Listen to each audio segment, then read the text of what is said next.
త్వరలో కరీంనగర్ రూపురేఖలు మారబోతున్నాయని కేంద్ర మంత్రి బండి సంజయ్ అన్నారు.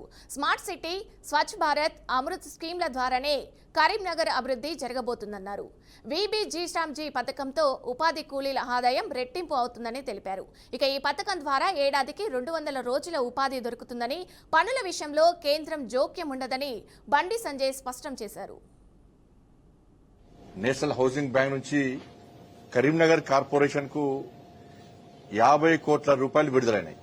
అర్బన్ ఇన్ఫ్రాస్ట్రక్చర్ డెవలప్మెంట్ ఫండ్ ఇవి కరీంనగర్ లోని అన్ని డివిజన్లలో దానికి అనుగుణంగా పనులు నిర్ణయించడం, ప్రజల అవసరాలను గుర్తించుకుని అభివృద్ది పనులను చేయడానికి నేషనల్ హౌసింగ్ బ్యాంక్ నుంచి ఈ నిధులు విడుదలైనాయి. దీనిలో రాష్ట్ర ప్రభుత్వ వాటా కూడా 10 కోట్లే ఉంది. రాష్ట్ర ప్రభుత్వ వాటా కూడా. బట్ రాబోయే రోజుల్లో ఈ 50 కోట్ల రూపాయలతో కూడా కరీంనగర్ అభివృద్ది చెందబోతున్నది. తెలుసు, గతంలో ఈ కరీంనగర్ కార్పొరేషన్ అభివృద్ది చెందిందంటే ఏ నిధుల వల్ల అన్న విషయం అందరికీ తెలుసు. ఈ ప్రజలు వాస్తవాలు గమనిస్తా గ్రహిస్తా ఉన్నారు.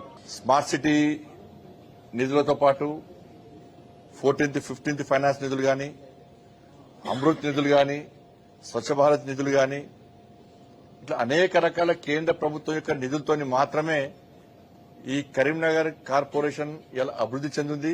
ఇంకా చెందాల్సి ఉంది, ఇంకా నిధులు తేవాల్సి ఉన్నది. తేవడానికి మేము సిద్దంగా ఉన్నాం. ప్రజలందరూ కూడా కరీంనగర్ కార్పొరేషన్ భారతీయ జనతా పార్టీకి అప్పచెప్పడంగా సిద్దంగా ఉన్న విషయాన్ని అనేక సర్వేలు స్పష్టం చేస్తా ఉన్నాయి. నేషనల్